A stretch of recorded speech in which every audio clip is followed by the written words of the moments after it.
Cruising on in here to Peppermill on a Thursday afternoon. Thank you for joining me. You know, back in 2010, I remember distinctly, I was standing inside the Atlantis Poker Room, and I was talking to a guy who dealt there at the time, now deals at the Players Casino in Ventura, California, Cordell.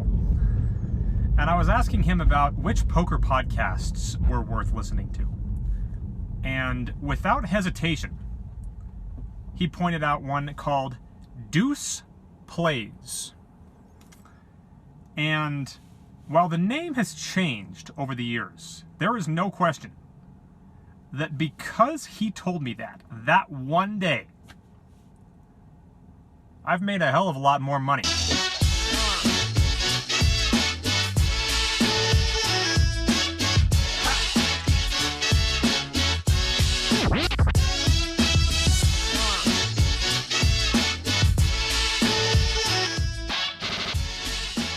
The podcast is now known as Crush Live Poker. Some of you are already familiar with it, some of you already subscribe to it, and some of you have not heard of it. And it is owned by a guy named Bart Hansen. And Bart is phenomenal when it comes to relaying information about poker strategy that actually applies in live poker games. Because before that, really all the strategy content you would find was about how to beat online poker games. And I haven't played online poker really at all since Black Friday, so that didn't really interest me. And even though I started this before that, I was always a live poker guy.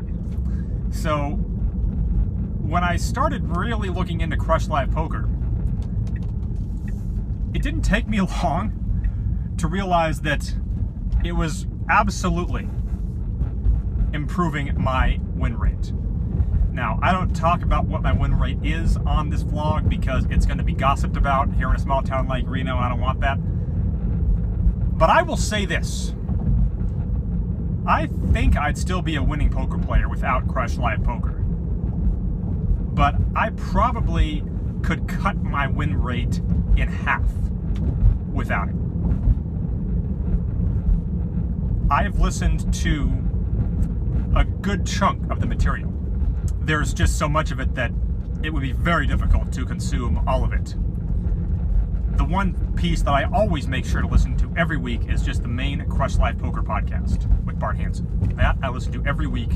I don't think I've missed a week on that since 2010. You also get at least one video every week, and there are other videos like Crushing PLO, Crushing Tournaments with Jonathan Little.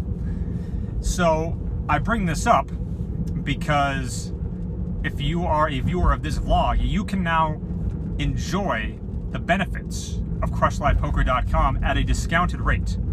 And the cool thing about that is this is not like with DirecTV, you know, where they say, hey, sign up and we'll give you half off for a year. No. This is a discount for life. All you got to do, if you sign up for the premium or basic memberships at CrushLivePoker.com, just enter the promo code BENDEACH and you get 25% off for life. And I can't endorse anything more. I got to be honest, I was contacted by another training site that I looked over their material and it just didn't compare at all to what Crush Live Poker has to offer. And I would know that because I've been subscribing to it long before I ever dreamed of doing a vlog or even making any real money playing poker. So if you want to improve your win rate, and this is particularly applicable for those of you that are still playing 1-2. If you want to get past 1-2, CrushLivePoker.com is absolutely the way to do it. What you know about rolling down in the deep when your brain goes numb, you can call that mental. I show up to the poker room and jump into a 0-5 game, and the first hand that I play comes when we get a +1 limp, and it folds to me on the button with 5-6 of hearts, and I raise to 25. The big blind folds, but the limper calls. So with 55 in, I get a 9-Jack-6 2-heart flop, giving me a pair and a flush draw. My $35 bet takes the small pot down without a fight. Then a pro opens to 15 from +1, and again, I have 5-6 of hearts. I make the call. Big blind complete, so it's 60 in. It comes 7-8 deuce with 2 clubs, giving me an open-ended straight draw.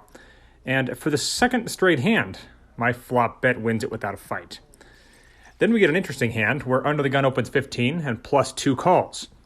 The cutoff is a young guy I don't know who's both up big and in the middle of eating his dinner.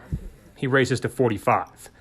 I mention these factors because both usually steer players towards stronger ranges. Still, when I looked at pocket 10s on the button, I figured that a 4-bet was in order to get it heads up. So I make it $110 and the others fold and he makes the call.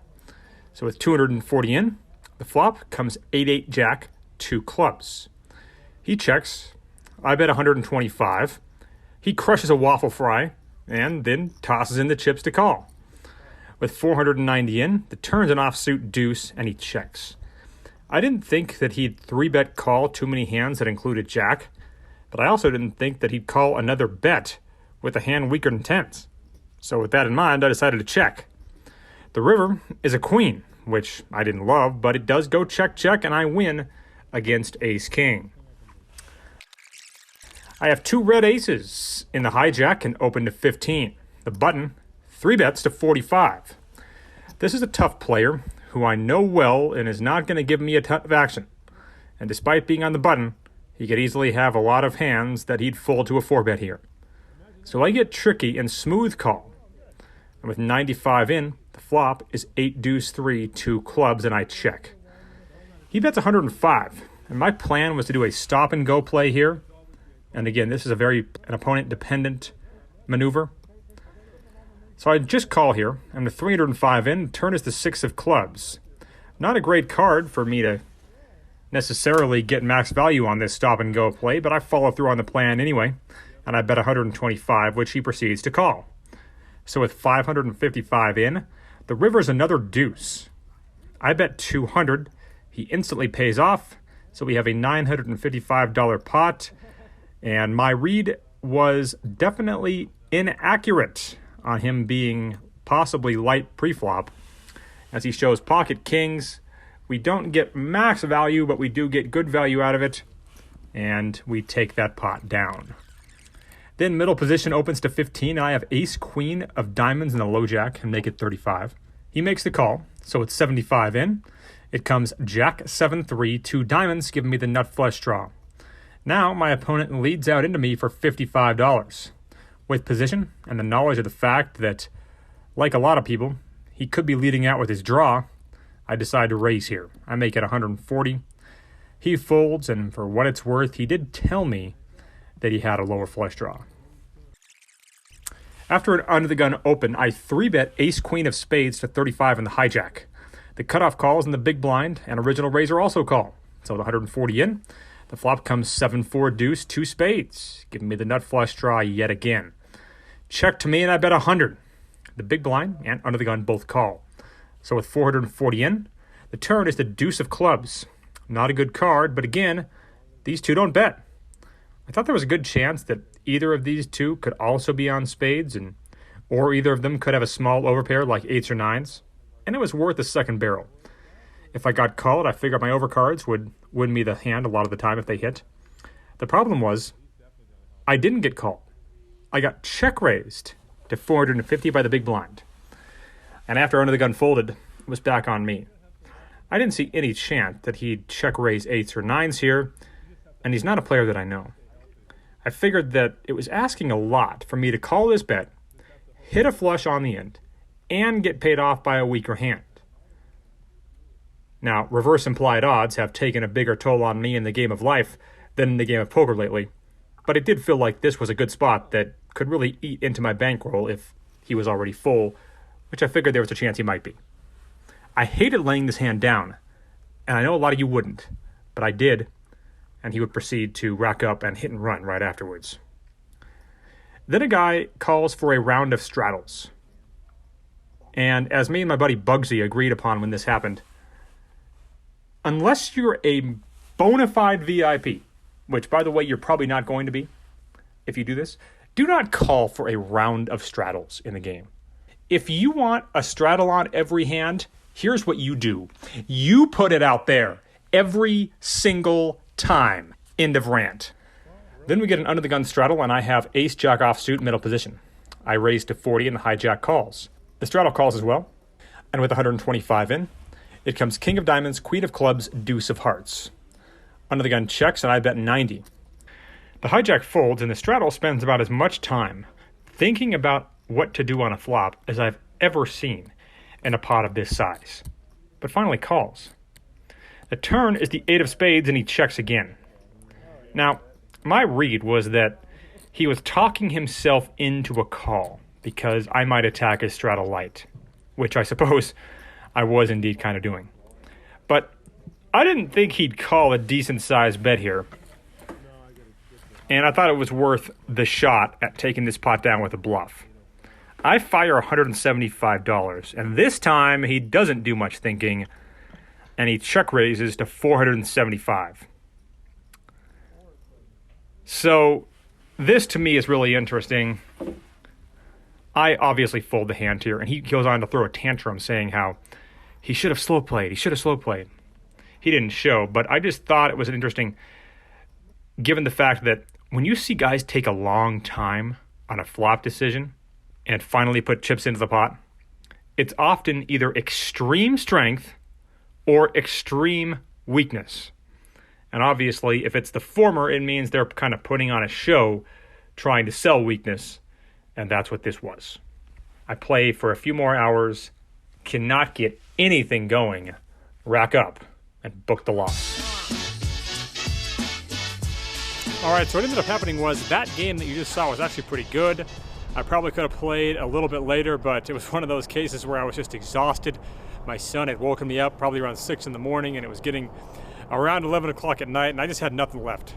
So I figured rather than continue to play when I'm not at 100%, I would just call it a night and book the loss, losing about 500 on the day, which definitely sucks considering I had aces against kings and still managed to not come out victoriously. But wanted to tell you about another hand that happened this past week. And this could qualify as me not learning my lesson, you might say. But I made this decision based on the fact that both opponents in this hand I thought would definitely be willing to give me a lot of money should I connect with the flop. Here's what happens. Under the gun opens to 15. And I look down at Queen 8 of spades in middle position and decide to make the call here. Now, I've had an unfortunate history with this hand this year, as some of you might remember. Some of you watched me talk with Bart Hansen of Crush Life Poker about this hand. Either way, it appears I haven't learned my lesson, and I make the call with it here. The big blind makes it 60. And the original raiser makes the call. And I just told you my thought process already. These two guys are the two in the game that I think I can extract money from. So I'm going to take my shot at it here and see what happens. I make the call, and with 180 in, it comes 9-10 jack, 2 hearts. It is deja vu to this point with this hand. The big blind, the pre-flop 3-better, checks, which I thought was stunning. And I actually thought meant there was a good chance that he flopped top set here. Under the gun 1 checks as well, and I just come out and blast this thing. I bet 150. Big blind does not check raise like I thought he might. He just calls.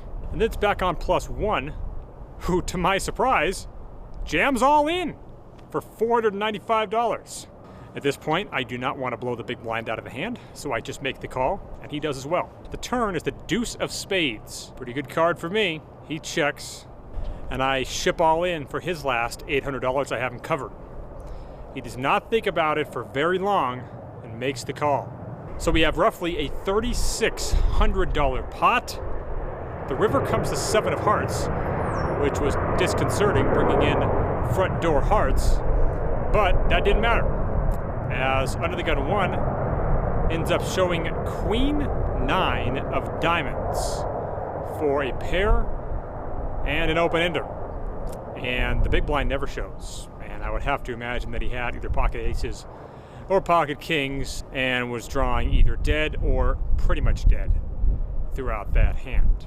So, a pretty amazing turn of events. The 2 times that I can remember playing this hand this year, and yes, maybe I played it once or twice, others to no avail, but certainly the only 2 times of any significance that I play the Queen 8 of spades. I flop a straight both times. One time it goes horribly wrong for me, and in this particular time it goes quite well for me, as you saw. That'll wrap things up for this edition of the vlog. If you haven't already, do me a big favor and hit the like and subscribe buttons. It helps me out a lot. And if you want to check out CLP and get 25% off for life, you can click the link in the description below. We will see you back here next time. Jive boy, say shout. When it hits you, yes, indeed. Yes, yes, you shout. When it hits you, yes, indeed.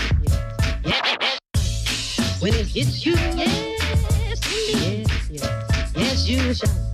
When it hits you, yes, indeed. Yes, indeed. Yes, you holler. Yes, 1, 2.